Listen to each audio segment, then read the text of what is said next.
by dark, it was obvious that she was missing. Something had happened. The next day, still no one had heard from Casey. Local and federal law enforcement agencies teamed up to find her, going through the family's computer and questioning Casey's friends.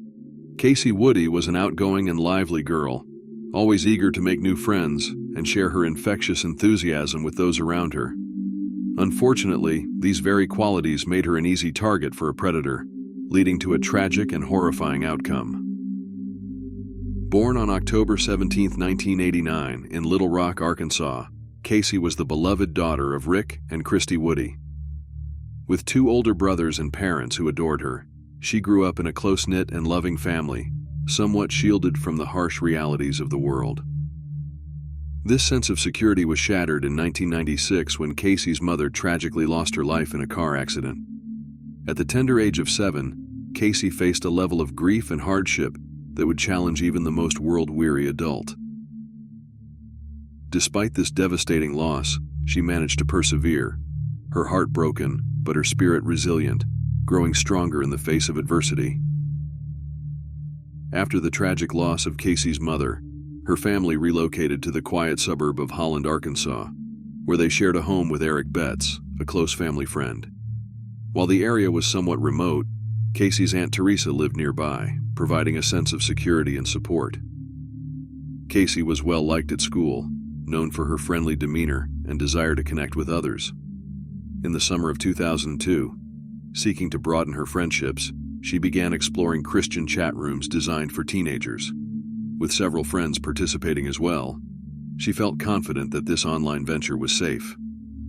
Before long, she caught the attention of multiple boys, one of whom quickly captivated her heart. Around the time of her 13th birthday, Casey began talking to a 17-year-old boy from California named Dave Fagan. They hit it off immediately, and Casey was amazed at how much they had in common. Their connection was so strong that they quickly started spending hours chatting each day. After seeing a photo of the handsome, tousle-haired boy who looked like a stereotypical surfer dude, Casey was completely captivated. As their bond deepened, Casey confided in Dave about the profound loss she felt from her mother's death, a void in her heart that nothing could fill. Dave, in turn, shared a story about his aunt, who had recently been severely injured in a car accident and was not expected to survive.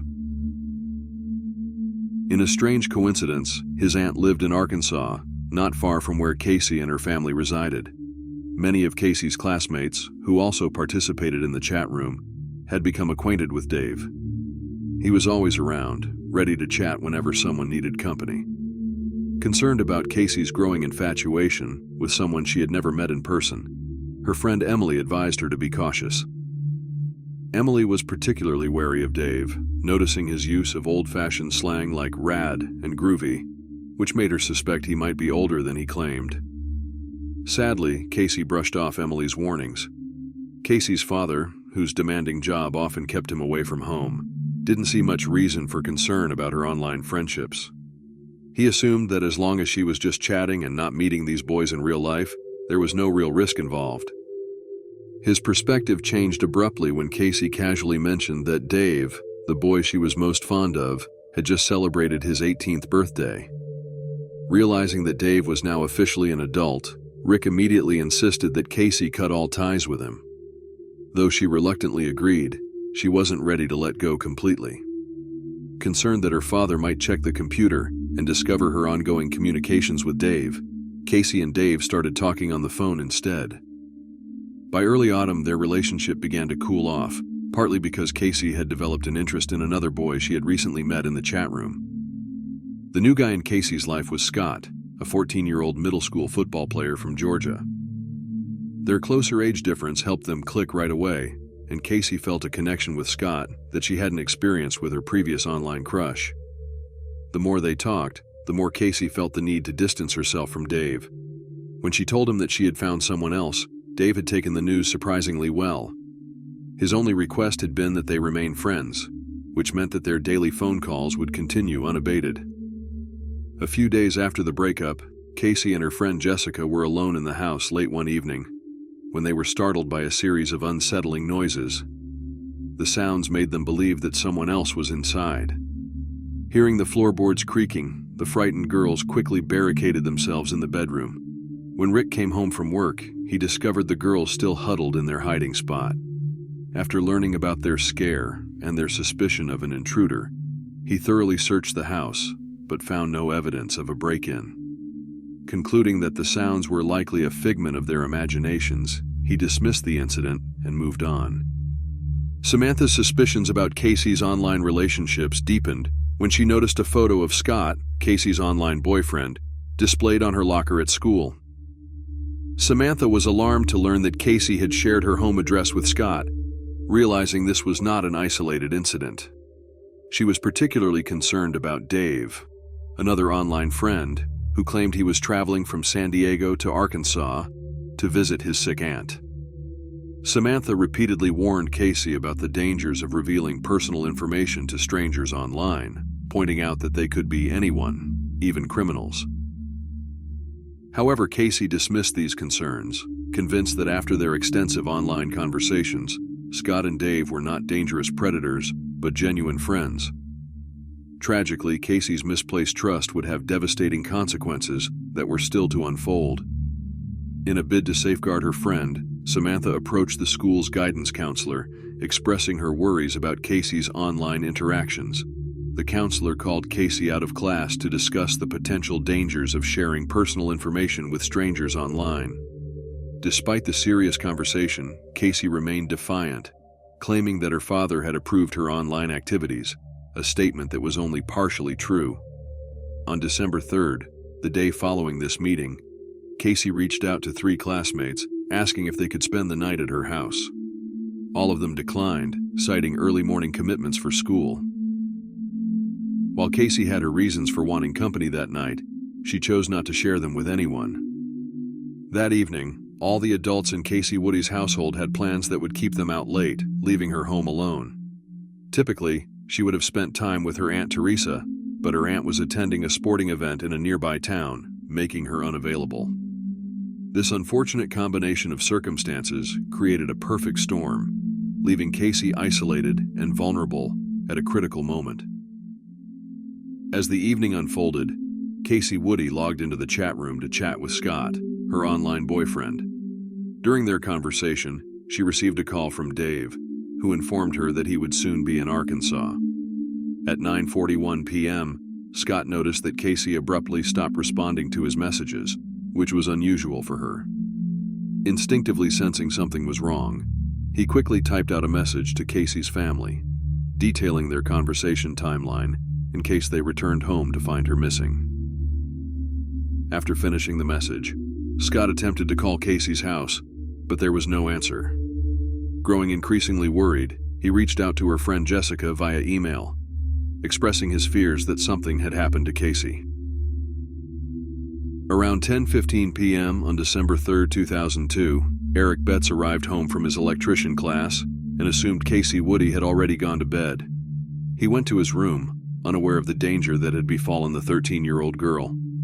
Just over an hour later, Casey's brother Tim returned home and noticed the alarming messages from Casey's online boyfriend Scott on the family computer. Realizing something was amiss, Tim went to check on Casey but could not find her anywhere in the house. Deeply concerned, Tim immediately called his father Rick to report that Casey was missing. Rick Woody's heart raced as he sped home in his patrol car, lights flashing and siren blaring. Upon arriving at his house, his worst fears were confirmed as he surveyed the scene. Casey's reading glasses lay broken on the floor, and signs of a struggle were evident near the computer. His apprehension grew when he noticed that Casey's beloved Yorkshire Terrier, George, was limping and clearly distressed.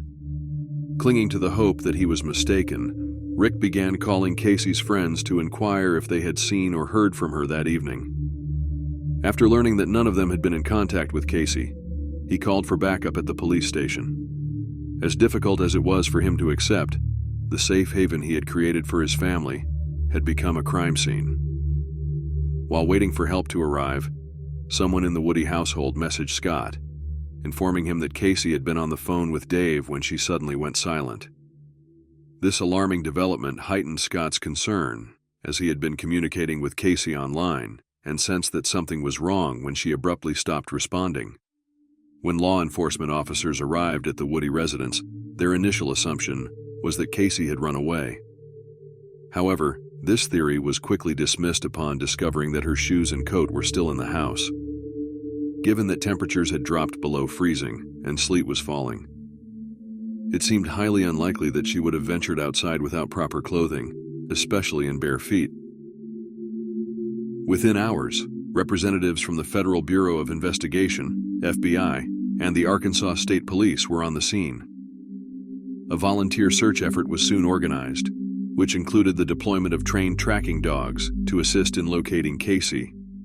FBI agents visited Scott at his home in Alpharetta, Georgia, where they confirmed that he was indeed the 14-year-old boy he claimed to be and had genuinely cared for Casey Woody.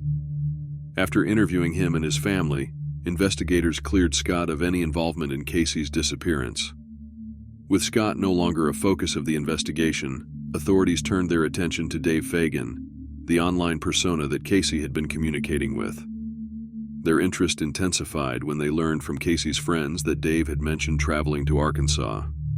This revelation raised alarms, as it suggested a potential connection to her abduction. On a hunch, detectives started scoping hotels and motels in and around Little Rock, looking for vehicles with California license plates. Their efforts paid off when they struck pay dirt at a Motel 6 in Conway, a 20-minute drive from Casey's house. When they ran the vehicle, a 1993 Buick Regal, through the system, they found that it was registered to a 48-year-old Navy veteran named David Fuller. Upon interviewing the hotel manager, they learned that he had checked in on December 2nd. A search of his room turned up a laptop, rubber gloves, and camouflage clothing. Since the suspect was nowhere in sight, despite the fact that his car was parked in the lot, agents assumed that he was probably driving a rental. After checking around, they discovered that a David Fuller had leased a Dodge Caravan shortly after arriving in town from California. They would soon learn that the phone number he had provided matched one that appeared multiple times on the Woody's phone bill in the weeks leading up to Casey's disappearance. A look at his credit card records showed that he had also rented an oversized storage unit in Conway several weeks earlier. On the evening of December 4th, investigators arrived at storage unit 313, armed with a search warrant. As they opened the door, they were met with the sight of a van facing them, its engine idling. Before they could react, a gunshot echoed through the closed space, forcing them to retreat while a SWAT team was called in to take over the situation. 2 hours later, at around 8:30 p.m., tactical officers stormed the building. Inside the van, they found the bodies of both Casey Woody and David Fuller. Fuller, who had posed as a teenage boy named Dave online to lure Casey, was discovered dead in the driver's seat from a self-inflicted gunshot wound, the Luger 9mm pistol still in his hand.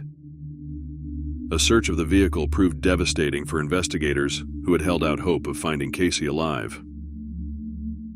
In the back of the van, investigators discovered the body of 13-year-old Casey Woody, lying on her back, her arms and legs chained to the four corners of the vehicle. It was evident that she had been raped and shot in the head, with a rag soaked in chloroform found near her remains. This grim scene underscored the horrific nature of her abduction. A subsequent search of David Fuller's apartment in La Mesa, California, revealed that Casey's abduction had been meticulously planned.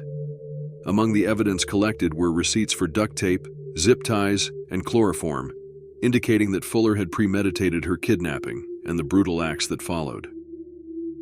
David Fuller, a recently separated father of two, had created a disturbing virtual shrine to Casey Woody near his computer. Investigators discovered a collection of photos featuring numerous teenage girls, including several of Casey's friends. Alarmingly, Fuller had managed to acquire their phone numbers and home addresses, indicating a premeditated obsession. A deeper investigation into Fuller's background revealed a troubling pattern. Starting in 2000, he began spending his free time trolling internet chat rooms, seeking out young girls. Under the guise of a teenager, he would charm them with a fabricated persona. When asked for photos, he sent stock images of a handsome, athletic boy named Dave Fagan, a character that existed solely in his twisted imagination. Annoyed by his apparent inability to tear himself away from the computer screen, his wife of 19 years had filed for divorce. Continuing his self-initiated downward spiral, he was fired from his job as a used car salesman in September of 2002 after pornographic images, some of which were alleged to have featured underage girls, were found on his work computer. As it turned out, Casey hadn't been the first girl to fall for the ruse. At least 3 others had been targeted, but his schemes to meet them in person had ultimately fallen through.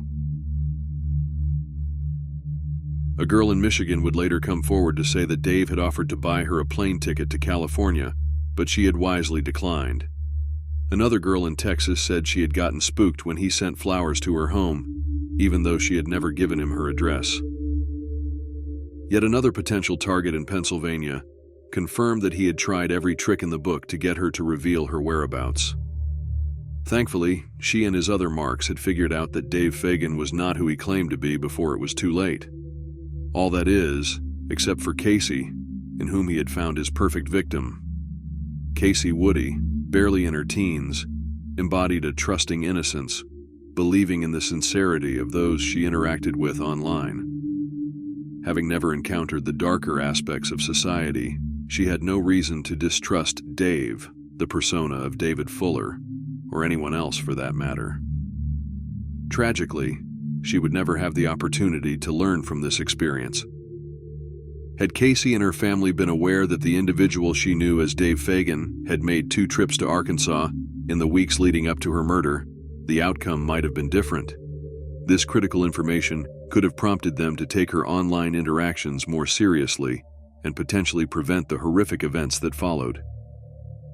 The first time was on October 11th, when he is believed to have visited Holland to get a feel for the layout of the Woodys' property. While there, it has been speculated that he stalked Casey in preparation for what was to come. Not quite prepared to strike just yet, he had returned to California to get his ducks in order. On November 2nd, he purchased the gun he would use to kill both Casey and himself. 2 days later, he flew back to Arkansas, where he rented the storage unit, presumably to ensure that he would have the privacy he required once he had the teenager in his clutches. Investigators suspected that he had intended to abduct and kill Casey on that visit, but his plans had been thwarted. Looking back, it seems likely that she and Jessica were onto something the night they thought that someone had broken into the house. They didn't know it at the time, but Dave was much closer than Casey and her family could have imagined. It's possible that he had entered their home armed with chloroform and zip ties, retreating only after realizing Casey wasn't alone. Persistent as a housefly, he understood that another opportunity would arise, and all he had to do was bide his time. Since Fuller had ended his life when he realized that authorities were closing in, there would be no trial, and consequently, no details provided by the perpetrator. Thanks to his final act of selfishness, there is no way of knowing just how many girls he targeted, or if any others met the same fate as Casey. Considering the level of preparation he put into her murder, it seemed unlikely that she was his one and only victim. Casey Woody's story serves as a poignant warning to individuals of all ages about the critical importance of being cautious with whom you trust online. The adage, if something sounds too good to be true, it probably is, resonates deeply in her case. She was a trusting young girl who shared personal information with a stranger, ultimately leading to her tragic fate. It is vital to guard personal information, as if your life depends on it, prioritizing safety over the feelings of others. A funeral for Casey was held on December 9, 2002, attended by numerous mourners who came to pay their respects. She was laid to rest in a casket adorned with yellow roses, a universal symbol of friendship, reflecting the warmth and joy she brought to those around her. Casey's family and friends have since dedicated themselves to raising awareness about the dangers of online interactions, establishing the Casey Woody Foundation to educate others and prevent similar tragedies. Her story continues to resonate, reminding everyone of the importance of vigilance and safety in the digital age.